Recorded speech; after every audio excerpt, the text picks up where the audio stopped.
Le rituel du lointain. J'ai toujours été extrêmement intéressé par le paganisme, que ce soit les différentes mythologies, les traditions ou les histoires associées à ces divinités diverses et variées. C'est un sujet qui me passionne depuis toujours, tout particulièrement la religion celte et les différentes coutumes. C'est donc tout naturellement qu'après avoir commencé à travailler, j'ai mis de l'argent de côté et je me suis offert des vacances à Cork en Irlande, dès que j'ai eu quelques jours de congé. Durant mon séjour, j'ai passé beaucoup de temps à visiter, principalement l'ancienne prison et la cathédrale. J'ai également rencontré une jeune femme de mon âge, avec qui j'ai sympathisé. Je suis même resté en contact avec elle à mon retour en France. Aujourd'hui, elle est devenue pour moi une sorte de correspondante étrangère. Mais la chose qui nous a le plus rapprochés, c'est notre attrait pour la religion celte. Très fière de ses racines et très proche des anciens de sa famille. Elle en savait souvent bien plus que moi, pauvre petit passionné, dont la plupart des connaissances avaient été dégotées sur internet ou dans des livres d'occasion. C'est grâce à elle que j'ai découvert le rituel du lointain. Il faut savoir que la toute première fois qu'elle m'en a parlé, j'avais malheureusement perdu ma mère depuis peu. Je m'étais confié à elle au détour d'une conversation en lui disant que j'aurais aimé lui parler une dernière fois. Et c'est là qu'elle m'a parlé d'un rituel réalisable uniquement sur le laps de temps séparant Samhain, équivalent d'Halloween fêté le 31 octobre, et Yule, pouvant être considéré comme une sorte d'équivalent de Noël fêté le 21 décembre. Le rituel du lointain, dont le but est de pouvoir parler avec les défunts membres de notre famille, ne peut en aucun cas être réalisé avant ou après l'une de ces deux dates. Il est uniquement réalisable durant cette période, car Samhain, le 31 octobre, est le moment où le voile entre le monde des vivants et celui des morts s'affine le plus. Cette fête symbolise la mort et la fin d'un cycle, alors que Yule, le 21 décembre, symbolise la vie et le renouveau. Pour effectuer ce rituel, il est nécessaire de se procurer un carré de tissu noir, un carré de tissu rouge, 2 bougies de couleur blanche, 2 soucoupes de couleur blanche, un couteau, un briquet, une coupelle pleine d'eau, une coupelle pleine de terre, une branche de pommier, du lierre, une bande de tissu blanc, des écorces de citron, des clous de girofle. Veuillez à vous procurer tous ces éléments avant le 31 octobre de l'année où vous souhaitez effectuer le rituel de lointain. Le double autel qui servira au rituel doit être prêt avant la première minute du 31 octobre. Si vous voulez que le déroulé du rituel soit un succès, commencez ces préparatifs le 30 octobre dès la tombée de la nuit. Veuillez à ce que les 2 carrés de tissu soient exactement de la même taille. Puis disposez-les sur le sol d'une pièce tranquille, un endroit où vous serez certain d'être la seule personne à passer, avec quelques centimètres d'écart entre les deux. Disposez la bande de tissu blanc entre les 2 carrés de tissu coloré, à l'endroit où vous avez laissé votre écart. Prenez la branche pommier et enroulez du lierre autour d'elle avant de la déposer sur le tissu blanc. Le pommier est l'un des arbres symbolisant Samhain. Le lierre, quant à lui, est une plante symbolisant Yule. Cet assemblage déposé sur le tissu de couleur neutre entre les 2 autels est là pour servir de pont entre les 2 fêtes, comme une sorte de symbole liant la vie à la mort.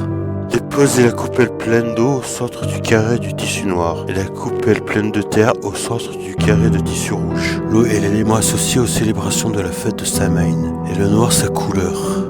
La terre, elle, est l'élément associé aux célébrations de la fête de Yule et le rouge, l'une de ses couleurs. Déposez une soucoupe blanche dans le coin supérieur de chaque carré de tissu, les coins opposés à votre branche de pommier lierre bien sûr. Avec votre couteau, appliquez-vous à graver les symboles sur la bougie, sur celle qui va aller sur le côté de l'autel correspondant à Samhain, le noir. Gravez comme vous le pourrez les 3 faces de la lune. Vous pouvez prendre le symbole de la triple lune comme modèle si vous avez du mal, sur celle qui ira sur le côté de l'autel correspondant à Yule, le rouge donc. Gravez un soleil. Une fois les gravures sur bougie terminées, prenez les briquets et faites en sorte de faire couler de la cire fondue sur le fond des soucoupes pour y coller les bougies. N'allumez pas les bougies. Une fois que vous avez terminé tout ça, prenez vos écorces de citron et disposez-les autour de la coupelle pleine de terre. Faites la même chose avec le clou de girofle qui, eux, devront aller autour de la coupelle pleine d'eau. Les écorces de citron sont l'un des nombreux symboles de Yule. Et les clous de girofle, l'un des nombreux symboles de Samhain. Mais j'imagine que maintenant, vous devez vous en douter. Félicitations, votre double hôtel est prêt en 6 étapes. À partir de là, vous avez plus ou moins fait le gros du travail. Votre double hôtel étant prêt pour le 31 octobre, vous avez jusqu'au 21 décembre pour l'utiliser en effectuant le rituel du lointain. Je le répète encore, vous n'effectuez pas le rituel avant le 31 octobre ou après le 21 décembre. C'est vraiment très important. Si vous ne respectez pas cette règle, vous risquez de coincer votre esprit dans le néant au lieu d'accéder au lointain pour parler aux défunts comme prévu. Vous n'êtes pas obligé de débuter le rituel dès que l'hôtel est prêt. Vous pouvez prendre un moment pour réfléchir et vous lancer une fois que vous serez entièrement prêt à le faire. C'est là tout l'intérêt d'avoir un assez grand laps de temps devant vous. Il y a plusieurs règles à respecter. Pendant le déroulement du rituel, le jour où vous allez le faire, veillez à le commencer au crépuscule et le terminer à l'aube. Surtout, ne le faites pas si vous n'avez rien ni personne pour aider votre esprit à quitter le lointain avant l'aube. C'est la règle la plus importante du rituel. Lorsqu'il commencera, votre corps sera dans un état catatonique. C'est ce qu'on appelle la transe. Votre esprit partira explorer le lointain. Il faudra qu'il revienne dans votre corps avant l'aube. Mais il n'y a aucun moyen pour qu'il y arrive seul. Il faudra impérativement prévoir la sonnerie d'un réveil ou d'une alarme suffisamment forte pour vous faire sortir de votre transe au moment où elle sonnera. Ou bien un complice qui aura comme consigne d'attendre à l'extérieur de la pièce où vous effectuez le rituel et d'entrer pour vous réveiller avant l'aube, brisant ainsi le rituel et donc votre état de transe. Ne négligez pas cette règle. Si vous ne la respectez pas et que votre esprit est toujours dans le lointain après l'aube, il sera coincé de façon définitive et votre corps restera dans un état catatonique jusqu'à ce qu'il s'éteigne. N'acceptez rien de la part des défunts. Ne suivez pas le vieil homme malade au corps tordu. Ne parlez pas aux défunts de la façon dont ils sont morts. Concernant les règles sur le défunt, je ne sais pas bien ce qu'on risque si on parle de leur mort ou si on décide de suivre l'homme malade. Mais elles sont là pour nous éviter de prendre le moindre risque. Alors évitons de les transgresser. Pour débuter le rituel du lointain, le jour où vous serez prêt, assurez-vous une fois de plus que tout est en place. Il vaut mieux être prudent. Asseyez-vous devant votre double hôtel et allumez les bougies à l'aide du même briquet que vous utilisez pour les coller à la soucoupe. Posez les mains sur votre branche de pommier lierre afin d'être directement lié au pont entre la vie et la mort. Fermez les yeux. Faites le vide total dans votre esprit. Imaginez-vous dans une pièce noire, vide, sans rien d'autre que vous et le silence. Ne pensez plus à rien, sinon votre désir d'accéder au lointain. Une fois votre esprit vide de toute pensée gênante, vous n'aurez qu'à demander que la lune, le soleil, laisse passer votre esprit au-delà du voile. Vous saurez quoi dire, vous saurez quand le dire. Tout au long du rituel, votre corps restera assis devant l'autel, dans l'état catatonique que je vous ai décrit.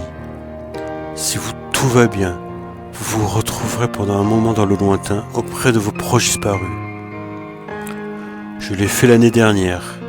J'ai pu parler avec ma mère, mon grand-père et tellement d'autres personnes de ma famille qui sont mortes. Il y en a certaines que je n'avais jamais connues. J'ai eu le temps de discuter un peu avec elles avant que l'alarme de mon réveil et celle de mon téléphone ne se mettent à sonner en même temps, pour me sortir de ma transe, pour m'aider à quitter ce monde lointain. C'était une expérience unique que je vous recommande de tenter, à condition que vous respectiez toutes les règles, en particulier celles qui touchent à votre sécurité. Je vais y retourner cette année encore, et j'espère que de mon côté, mon corps sera retrouvé rapidement.